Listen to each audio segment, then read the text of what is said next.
Welcome to Cord Cutting This Week, episode number 61, the show where I give you my opinion on some of the biggest stories happening in the world of cord cutting. Now, this is my opinion. If you want to make up your own decisions, learn more about these stories in the show notes down below. I'll put a link to each story in the first comment of this video. I'll try to link to all of them there too.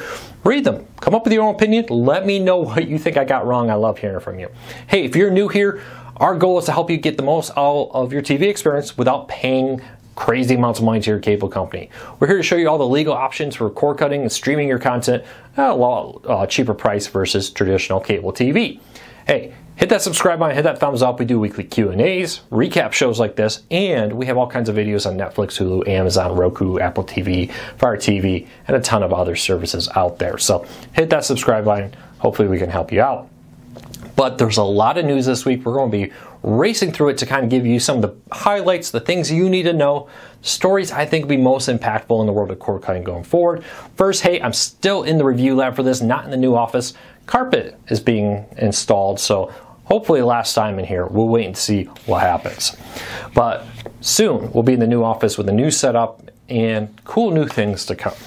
Hey, everybody. Let's jump into it. AT&T is giving us some more information about their new streaming service. So we've known for a while AT&T was going to release a on-demand streaming service with multiple plan tiers that is going to take all the Time Warner content they purchased, now part of Warner Media, and put it into a streaming service. So hopefully a lot of the back catalog, older Warner-owned media, they even say some HBO content will be there. Now, we've learned that they're going to put ads on this, and at least on some plans.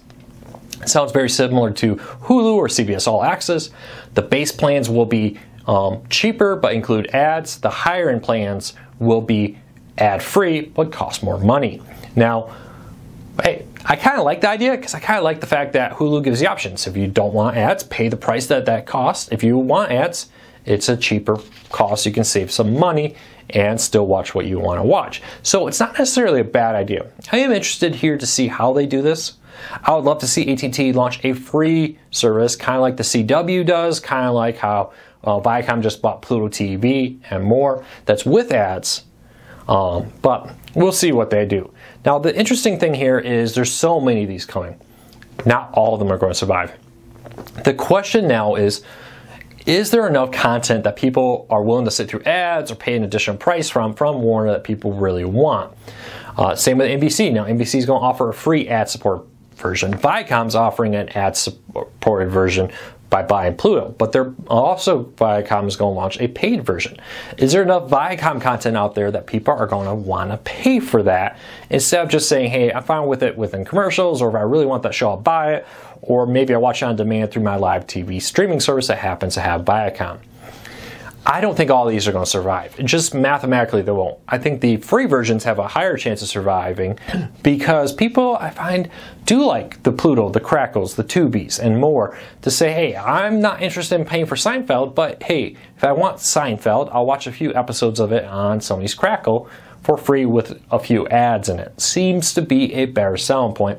The ads in these services are getting better. The content in these services are getting better. Pluto's probably going to get better content now that they own they're owned by Viacom, so look for them to get access to Viacom content. But I predict some of these services won't make it. Maybe not this year, but in 2020, 2021, look for some of these services to fail just because there's too many of them on the market for the market to support. While cord cutting is growing, streaming has become more popular, there's over 200 some streaming services. Mathematically, there's just not enough people to support all of them, plus more are launching. So leave me a comment, which ones do you think would be most likely to fail?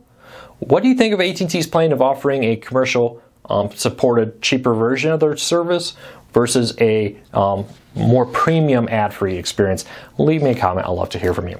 Let's keep on moving. Speaking of Hulu and ads, we learned last week that Hulu cut the price of their ad-supported service from $7.99 to $5.99. Later this month, it will take effect, I think on like the 22nd or so of February. After that, anybody who signs up will pay $5.99. And your next rebill, if you're on a limited commercial plan, will go down to $5.99. Now we've learned why. They've launched ads on the pause screen. So now when you're watching Hulu, if you hit pause, over here in the corner of the screen will be an ad. Right now they're for Coke and Charmin. Look for other ad partners to come in the future, but just about maybe 1/5 of the screen, you still have all the play, pause icons, how far into the show you are, and that kind of information. But what we're seeing now is a still image, which is better than what was first reported. Originally, they said that this would be a video, or at least it was originally reported by sources close to it that they were going to do a video ad that would play. Ads on pause screens are not new. Hulu's not the only one looking into this. TiVo's done this for some time, so has other companies. DirecTV Now, when this was reported, said that they're also reportedly looking at doing this. Maybe they're the ones that are looking to do it with video. I don't know. We'll wait and see. My question to you is, with Hulu lowering their price, would having that extra ad make it not worth it to you now? Or hey, I'm saving $2 a month, having an ad on the pause screen doesn't necessarily bother me. Leave me a comment, let me know. I'd love to hear from you. It seems to only be on the limited commercial soon to be $5.99 plan. Does that change your view of Hulu? What do you think of DirecTV Now doing it? Now that's a little different situation. They don't have an option to remove it. You're paying the $40 at least a month for DirecTV Now. Now they're putting more ads into it. They're injecting ads on the pause screen. Let me know what you think. I'd love to hear from you on that. All right, let's keep on moving along. So the stories, I think, again, are going to have the biggest impact going forward. One that I thought was very interesting this week is DirecTV Now lost over 267,000 subscribers. Now, we've known for a while that AT&T was throwing out red flags everywhere. Hey, investors, attention, we're going to lose subscribers in DirecTV Now. Now, maybe we should have paid more attention, because I'll be honest, I wrote repeatedly like, hey, warning, this is coming up. And I did it not because I don't like DirecTV Now, but because I knew there would be a flood of AT&T cord cutting services to say, hey, look, DirecTV Now losing subscribers, cord cutting is over, the growth of cable.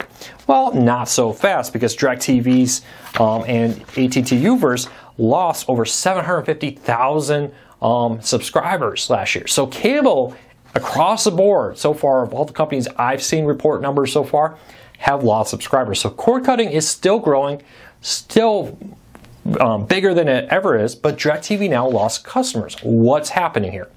And I really wanted to throw out that red flag because I knew there'd be a lot of anti-cord cutting stories from this saying, hey, look, everybody's going back to cable. That's not happening. What seems to be happening is people are going to other services. Hulu has seen strong growth. YouTube TV reportedly, even though they haven't released numbers, is now over 1 million. Seems like a lot of these people went other places, with DirecTV Now losing 267,000 subscribers in just 3 months during the fourth quarter of 2018. Now, it is also reported DirecTV Now has ended pretty much all the promos. They had over 500,000 customers paying $10 or less early on in 2018. All those customers have now been moved from that promotional offer to the full rate DirecTV Now, which has meant DirecTV Now is more profitable for AT&T. But it has a lot less customers. So I think there's three things happening. Price increase by promotional rates ending, plus they raised the price by $5, is driving people to other services.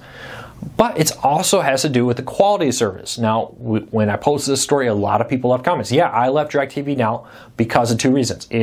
Outages or bad customer service. So it seems like in a world when there's no contracts, customer service and quality matter.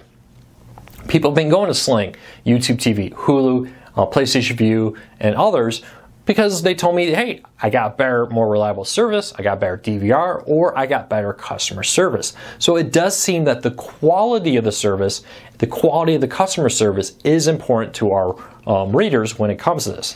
And I think what we're seeing here is the maturity of cord cutting and the fact, hey, in 5 minutes I can log into DirecTV Now, cancel, go over to Hulu, or go over to YouTube, go over to Sling, and create a new account. 5 minutes max, I'm canceled one, I've signed up for a free trial of another, and I've switched. With no contracts, companies, TV companies who may have been used to, hey, who cares if we give them bad customer service today? We got them locked in for 2 years, we'll make it up to them later, are learning, hey, guess what? That's just not the case anymore. Because if we don't make you happy today, you're gone. Maybe even before I get off the phone with you for tech support. Hey, if I upset you on the phone, while I'm on the phone with you, maybe you're canceling my service on your website. Welcome to 2018, TV companies. The bar has been raised. More is expected from you. And I expect that we'll see this may be continuing in the future if companies don't improve their service, don't improve their customer service. More importantly, I expect people to switch to companies who offer maybe better customer service, better DVR, and more. So we'll see. I bet we have not seen the end of the DirecTV Now story. I'll be interested to see, even with less customers, do they continue to get more revenue from it by raising the costs, adding extra add-ons and stuff. So it's not necessarily all bad news for DirecTV Now. It's not bad news for cord cutting. But let me know, did you leave DirecTV Now? If so, why? Was it price? Was it service quality? Was it customer service quality? Leave me a comment. But hey, real quick look at this. AT&T has lost 750,000 subscribers in 2018. They are now down to 24.5 million video subscribers, down from 25.2 million.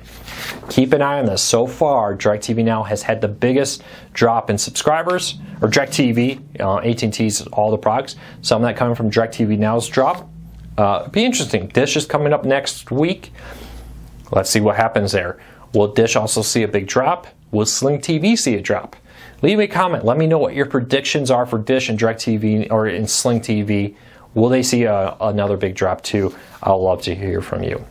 Hey, the other big news of the week was PBS.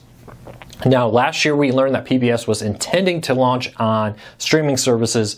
They had issues. They said a lot of streaming services only wanted a national feed of their service, not the local. PBS said, no deal. If you don't take the local feeds from our partners, then we can't do it for you. We can't offer you a national feed.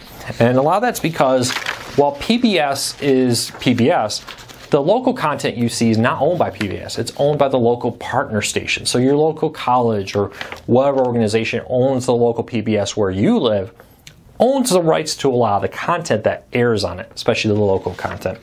So PBS is now apparently in talks with YouTube TV, DirecTV Now, Hulu, Sling, and others to bring their content there. Now we'll see which one it will happen on, but the PBS WGBH in Boston has said they will be on 1 to 2 live services this fall, with more live TV streaming services coming after that. So launch at 1 or 2 in the fall with additional services roll out. So it sounds like they pretty much have deals in place. It still takes a lot of time. You have to upgrade equipment, install connections, ensure secure connections.